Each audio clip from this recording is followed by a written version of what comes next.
Dernière nouvelle 24 heures. Toronto accueille actuellement une réunion des ministres de la sécurité publique du G7. Capture d'écran Google. Toronto accueille actuellement une réunion des ministres de la sécurité publique du G7. Photo Lars Hagberg, AFP minuit 10, c'est la fin de ce live. Merci de nous avoir suivis. Plus d'informations sur cet événement demain. Ce que l'on sait, plusieurs piétons ont été percutés par un véhicule qui a pris la fuite ce lundi après-midi à Toronto. 9 d'entre eux sont morts et 16 sont blessés. Le conducteur de la camionnette a été arrêté peu après, sans que l'on ne connaisse ses motivations pour l'instant.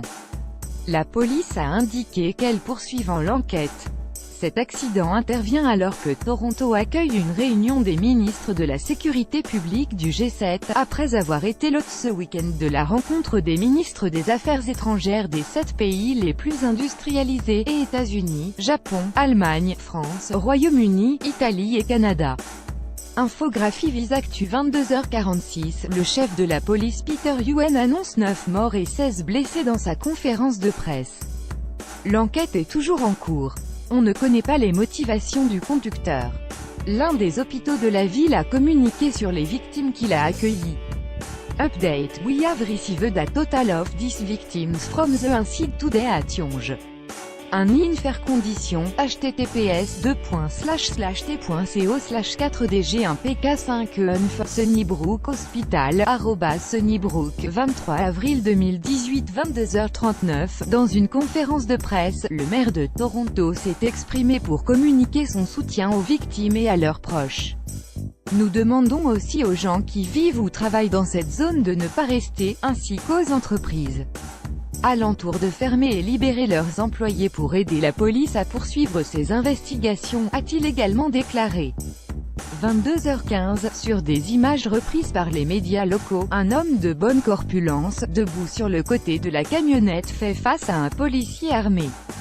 Il y avait un policier et l'homme avait une arme à la main, les deux pointant leur arme sur l'autre, a raconté Carlos, un témoin sur la chaîne CTV News. L'homme lâche ensuite son arme avant d'être maîtrisé, puis menotté sur le capot de la voiture de police et emmené. Aucun coup de feu n'a apparemment été tiré.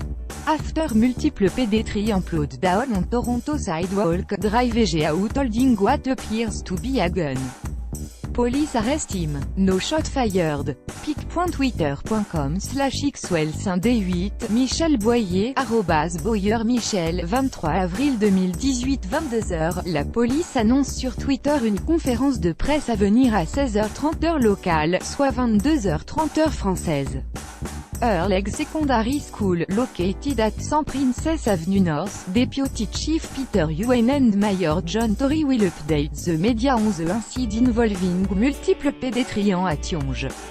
Accent circonflexe GL, Toronto Police Ops, @TPS Operations, 23 avril 2018 21h55, selon les médias locaux, au moins 2 personnes ont été tuées, 21h03, les autorités locales indiquent que la camionnette aurait roulé sur le trottoir sur une distance de plusieurs centaines de mètres, fauchant tous les piétons sur son passage. 20h53, selon CNN, le conducteur de la camionnette blanche qui a percuté les piétons a été arrêté. La chaîne américaine affirme tenir cette information de la police. 20h37, nous suivons la situation, nous sommes avec ceux qui ont été touchés, a affirmé le Premier ministre canadien Justin Trudeau à la presse canadienne. 20h19.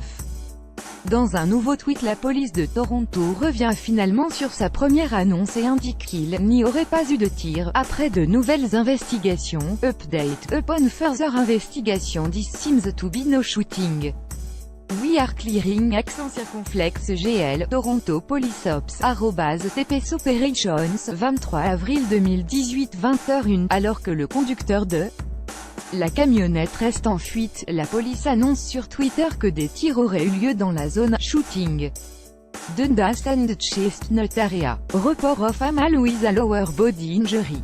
Further when he get more.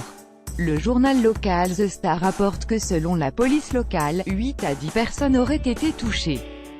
Cette fourgonnette blanche a renversé des passants sur la rue Yonge, au coin de l'avenue Finch, au nord du centre-ville de Toronto.